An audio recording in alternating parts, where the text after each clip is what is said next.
Good morning, friends, and welcome back to the channel. It's always beautiful to have you here. Today, we start with a story. Somewhere in China, there was this very high-rise building that was newly built.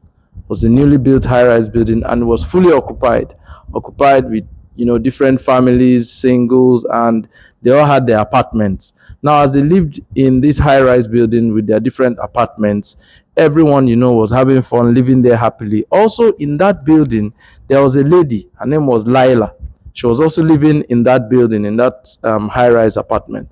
Now they noticed that over a period of time, there seemed to be many fire incidents, and every time they had to call on the firefighting department, and those ones will come and put off the fire. And after 2 or 3 weeks, there will be another fire incident, and those ones will have to come again and put off the fire. And the thing was so rampant. It was so rampant such that Lila, who was also living in this building, began to get afraid. She began to, fear for her life, that why do we keep having these fire incidents, and why are we unable to, control this fire or make sure that we do not have a fire outbreak.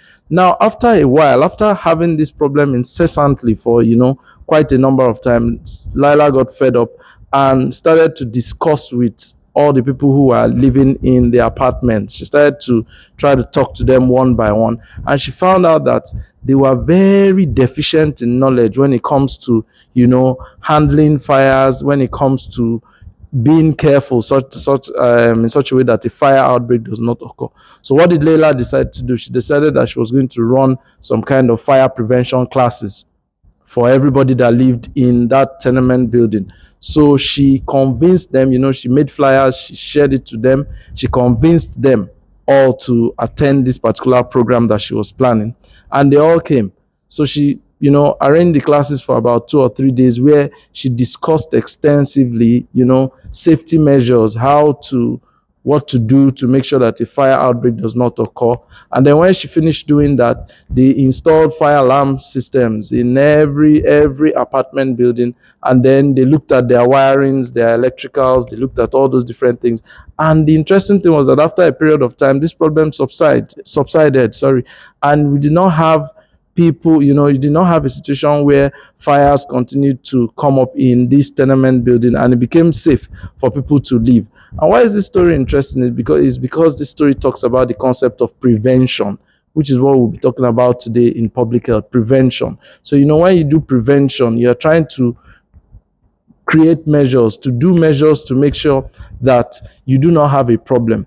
So when we come to public health, when we talk about prevention, we've said before that public health is prevention oriented, meaning that it is a science that is heavy on the side of prevention, is more interested in prevention than cure. Now, there are many models, many different texts tell us many different types of prevention. Some say there are 5 levels of prevention. Some say there are 3 levels of prevention. Some even give you many different types of the levels of prevention. But for the sake of this class, let's just say there are 3 levels of prevention. There's the primary prevention, the secondary prevention, and the tertiary prevention. Now, those that say that there are 5 levels of prevention also pick, their levels of prevention from these 3 major ones. So majorly there are 3. Now, when you talk about primary prevention, you are looking at a situation where you're talking about measures that are put in place to make sure that a disease does not even occur. You look at the risk factors for a disease. When we say risk factors factors for a disease, we are saying what are those things that make it more likely that an individual will come down with a disease. Your age can be a risk factor. The older people get, the older anyone gets, the more predisposed the person is to different illnesses, diabetes, hypertension, cardiovascular disorders. These are things that have to do with old age sometimes. And then gender is an issue. So when you talk about risk factors, so the prevention of, or any measure that is taken to try to prevent diseases from even coming up, by trying to look at their risk factors and making sure that you eliminate situations where a disease can come up, is what we refer to as primary prevention. So there are different measures for which we do primary prevention, and some of those measures can include things like vaccination. When you do vaccination, you're trying to prevent a disease from coming. Things like health education, education on lifestyle modification, all those things. As you are aging, for an example, you should know that your diet, exercise, and some different other aspects of your life have to be, taken good care of. And so this is primary prevention. You talk about any measure that you take to make sure that a disease or injury, you want to prevent the onset of a disease or injury. That's what we refer to as primary prevention. And I've given you some examples: health education, vaccination. Now we also have what we refer to as secondary prevention. Now, secondary prevention is a situation where you already have the onset of the disease, but you want to be able to detect the onset of this disease at a very early age. Whichever disease, illness, or health related events that you're interested in, you want to be able to detect its onset very early.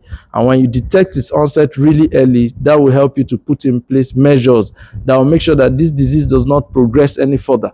This disease does not progress to become a really, serious illness. And so any measure that we take to try to detect early onset of a disease so that we are able to deal with this disease effectively, this is what we refer to as secondary prevention.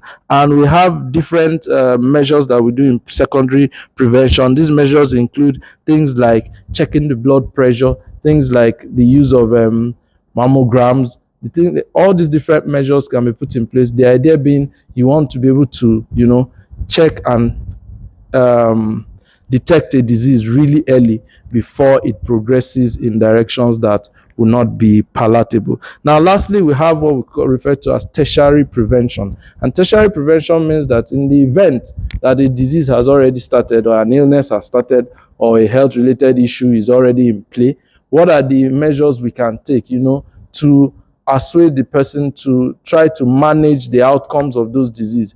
It could be rehabilitation, it could be, any measure that we take in order to try to reduce the impact of the ongoing illness or injury. It could be something as simple as having support groups.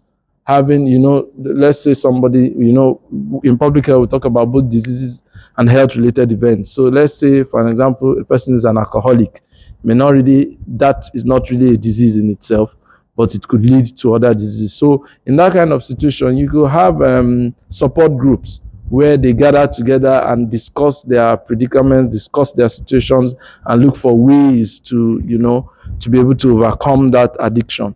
So any measure that is taken, to try and help a process, is either a disease or an illness or an injury or any health related events that is already in play, any process that we have that will, try to reduce the effect of these illnesses on the individuals, is what we refer to as tertiary prevention. Now, like I said, when you check other texts, there are many. Some say there are 5 levels of prevention.